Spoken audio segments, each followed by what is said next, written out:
ಹುಬ್ಬಳ್ಳಿಯ ನೇಹಾ ಹಿರೇಮಠ ಹತ್ಯೆಗೆ ಇವತ್ತಿಗೆ 1 ವರ್ಷ. ಯುವತಿಯರಿಗೆ ತ್ರಿಶೂಲ ದೀಕ್ಷೆಯನ್ನ ಈ ಸಂದರ್ಭದಲ್ಲಿ ಮುತಾಲಿಕ್ ಕೊಟ್ಟಿದ್ದಾರೆ.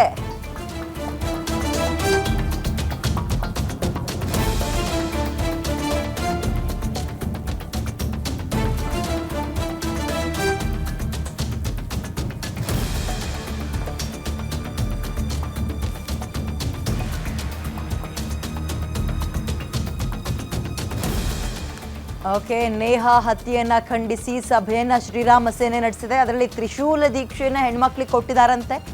ಲವ್ ಜಿಹಾದ್ ಪುಸ್ತಕವೊಂದನ್ನು ರೆಡಿ ಮಾಡಿ ಬಿಡುಗಡೆ ಕೂಡ ಮಾಡಿದ್ದಾರೆ. ನೇಹಾ ಶ್ರದ್ಧಾಂಜಲಿ ಸಲ್ಲಿಕೆಗಾಗಿ ಪೂರ್ಣಾಹುತಿ ಹೋಮ ಕೂಡ ನಡೆದಿದೆ. ಹಿಂದೂ ಮಹಿಳೆಯರಿಗೆ ರಕ್ಷಣೆ ಕೊಡುವಲ್ಲಿ ಸರ್ಕಾರ ಮತ್ತು ಪೊಲೀಸರು ಫೇಲ್ಯೂರ್. ಮಹಿಳೆಯರು ತಮ್ಮ ಸ್ವಯಂ ರಕ್ಷಣೆಗೆ ತ್ರಿಶೂಲ ಇಟ್ಕೋಬೇಕು ಹೇಗಂತ ಹೇಳಿ ಸುಮಾರು 1,000 ಹೆಣ್ಣು ಮಕ್ಕಳಿಗೆ ತ್ರಿಶೂಲ ದೀಕ್ಷೆಯನ್ನು ಮುತಾಲಿಕ್ ಸಂದರ್ಭದಲ್ಲಿ ಕೊಟ್ಟಿದ್ದಾರೆ. ಮಹಿಳೆಯರು ತ್ರಿಶೂಲವನ್ನು ಬ್ಯಾಗ್ನಲ್ಲಿ ಇಟ್ಕೊಂಡು ಓಡಾಡಬೇಕು, ಸಮಸ್ಯೆ ಮಾಡೋರಿಂದ ಸ್ವಯಂ ರಕ್ಷಣೆಯನ್ನು ಮಾಡ್ಕೋಬೇಕು. ಶ್ರೀರಾಮ ಸೇನೆ ರಾಷ್ಟ್ರೀಯ ಅಧ್ಯಕ್ಷ ಪ್ರಮೋದ್ ಮುತಾಲಿಕ್ ಈ ಹೇಳಿಕೆಯನ್ನು ಈ ಸಂದರ್ಭದಲ್ಲಿ ಕೊಟ್ಟಿದ್ದಾರೆ. ರಾಜಕಾರಣಿಗಳು ಏಪ್ರಿಲ್ 18, 2025 1 ವರ್ಷ ಆಯಿತು ನೇಹಾ ಹಿರೇಮಠ ಅನ್ನುವಂಥ ಒಬ್ಬ ವಿದ್ಯಾರ್ಥಿನಿಯನ್ನು ಹಾಡು ಹಗಲೇ ಕೊಲೆ ಮಾಡಿದ 1 ವರ್ಷ.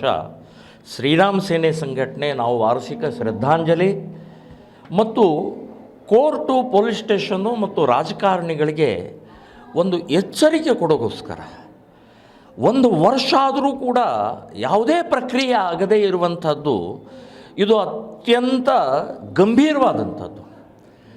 ಇದೇ ಮಾದರಿಯಲ್ಲಿ ಒಂದೇ ವಾರದಲ್ಲಿ ಇಲ್ಲಿ ಹುಬ್ಬಳ್ಳಿಯಲ್ಲೇ ಒಂದು 5 ವರ್ಷದ ಮಗುವಿನ ಮೇಲೆ ಅತ್ಯಾಚಾರ ಮಾಡಿ ಕೊಲೆ ಮಾಡಲಾಯಿತು.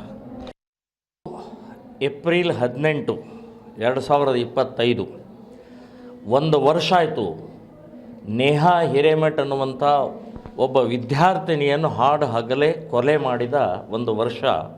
ಶ್ರೀರಾಮ ಸೇನೆ ಸಂಘಟನೆ ನಾವು ವಾರ್ಷಿಕ ಶ್ರದ್ಧಾಂಜಲಿ ಮತ್ತು ಕೋರ್ಟು, ಪೊಲೀಸ್ ಸ್ಟೇಷನ್ನು ಮತ್ತು ರಾಜಕಾರಣಿಗಳಿಗೆ ಒಂದು ಎಚ್ಚರಿಕೆ ಕೊಡೋಗೋಸ್ಕರ 1 ವರ್ಷ ಆದರೂ ಕೂಡ ಯಾವುದೇ ಪ್ರಕ್ರಿಯೆ ಆಗದೇ ಇರುವಂಥದ್ದು ಇದು ಅತ್ಯಂತ ಗಂಭೀರವಾದಂಥದ್ದು.